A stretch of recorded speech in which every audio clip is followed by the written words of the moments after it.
আশাৰ ৰেচমী সূতা কটা ডক্টৰ যোগেশ দেউৰী পদ্মশ্ৰী 2026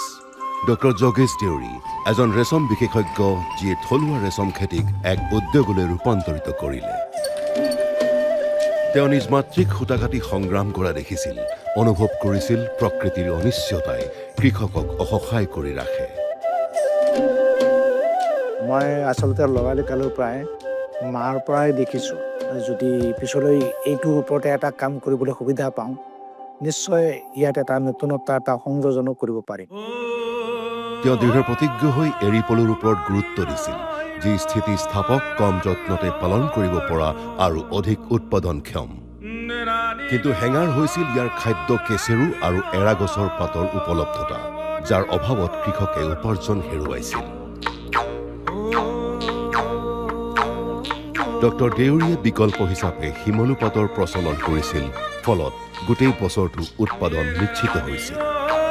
পাছলৈ থলুৱা যঁতৰৰ পৰিৱৰ্তে যান্ত্ৰিক যঁতৰৰ প্ৰচলন কৰি ইচ্ছুক কৃষকক প্ৰশিক্ষণ দিয়া লগতে অধিক উৎপাদনক অনুপ্ৰাণিত কৰিবলৈ কোকৰাঝাৰত ইণ্টিগ্ৰেটেড বড়োলেণ্ড চিল্ক পাৰ্ক স্থাপন কৰিছিল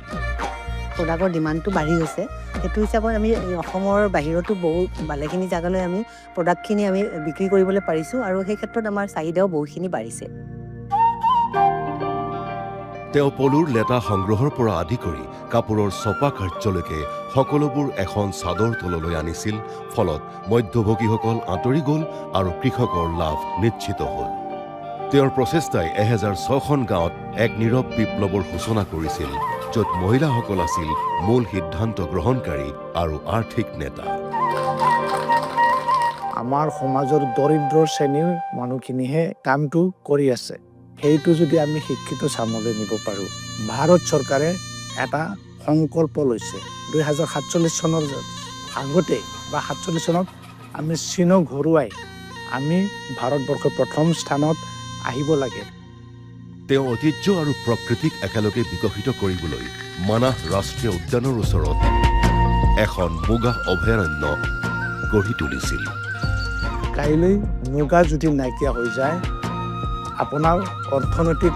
অৰ্থনৈতিকভাৱে মাত্ৰ আপুনি লুজাৰ নহয় আপোনাৰ তাৰমানে মুগা নাই মানে আপুনি এক কথাত ক'বলৈ গ'লে বিহু নাই ডক্টৰ যোগেশ দেউৰী এজন ৰেচম বিশেষজ্ঞ যিয়ে ৰেচম শিল্পক নৱপ্ৰজন্মৰ সৈতে চিনাকি কৰি দি অসমীয়া ৰেচমক বিশ্ব দৰবাৰত এক অমূল্য সম্পদ ৰূপে নিশ্চিত কৰিছে eri is our future muga is our hope mulberry is our scope doctor Jogesh Deori Padmashri 2026 আপোনাক শতকোটি প্ৰণাম